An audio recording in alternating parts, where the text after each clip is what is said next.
ગુજરાત ભાજપે તમામ તૈયારીઓ શરૂ કરી દીધી છે. ભાજપ રાષ્ટ્રીય અધ્યક્ષ દ્વારા 26 સીટોના મધ્યસ્થ કાર્યાલયનું ઉદ્ઘાટન કર્યું છે.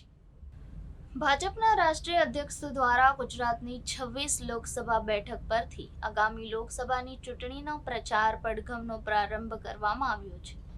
જેના ભાગરૂપે કેન્દ્રમાંથી મળેલી સૂચના અન્વયે ભારત વર્ષમાં ભાજપના દરેક કાર્યકરો દ્વારા ફરી એકવાર મોદી સરકારના નારા સાથે વોલ પેઇન્ટિંગના આદેશ કરવામાં આવ્યા છે. આ આદેશના પગલે આજરોજ સુરતના અંબાનગર ખાતેથી ગુજરાત ભાજપ પ્રદેશ અધ્યક્ષ સી.આર. પાટીલ અને રાજ્ય ગૃહમંત્રી હર્ષ સંઘવીએ વોલ પેઇન્ટિંગ દ્વારા કમળનું નિશાન અને ફરી એક વખત મોદી સરકાર નામના શબ્દ લખી લોકસભાના ચૂંટણીના પ્રચારની શરૂઆત કરાવી છે.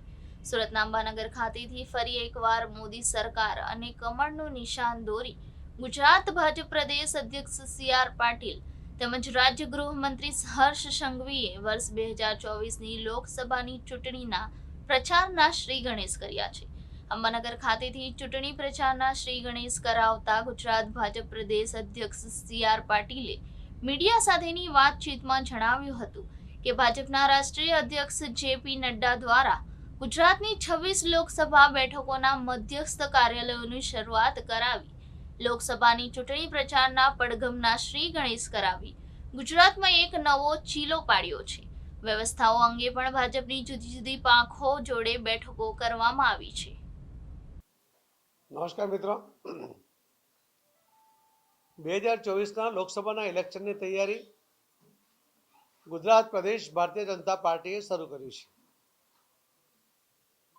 અમારા રાષ્ટ્રીય અધ્યક્ષ શ્રી જે.પી. નડ્ડા સાહેબ ગુજરાતમાં આવ્યા.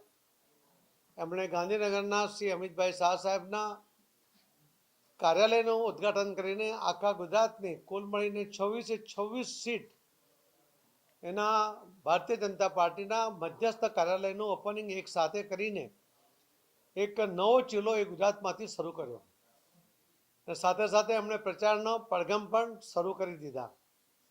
ત્યાર પછી પણ અમારી અનેક મિટિંગો, અનેક મોરચાઓ સાથે, અનેક કાર્યકર્તાઓ સાથે એ શરૂ છે. એની વ્યવસ્થા પણ અમે ગોઠવાઈ રહ્યા છીએ. આ જ કાર્યક્રમના ભાગરૂપે કેન્દ્રમાંથી મળેલી સૂચના મુજબ આખા દેશમાં દરેક કાર્યકર્તાએ પોતાના હાથથી દિવાલ ઉપર ફરી એકવાર મોદી સરકાર લખવું જોઈએ. કમળનું નિશાન ભલે વાંકું ચૂકવા હોય તો પણ એ કરવું જોઈએ, જેના કારણે એનું ઇન્વોલ્વમેન્ટ આવે. એ પ્રકારની એક ભાવના સાથે આખા ગુજરાતની અંદર ભારતીય જનતા પાર્ટીએ આ શરૂ કર્યું છે. આજે મેં પોતે પણ દિવાલ ઉપર કમળનું નિશાન ચિતર્યું છે. અમારી સાથેના અમારા શહેર અધ્યક્ષ અને ધારાસભ્યો પણ ફરી એકવાર મોદી સરકાર આ શબ્દો પોતાના હાથથી દિવાલ ઉપર ચિતર્યા છે.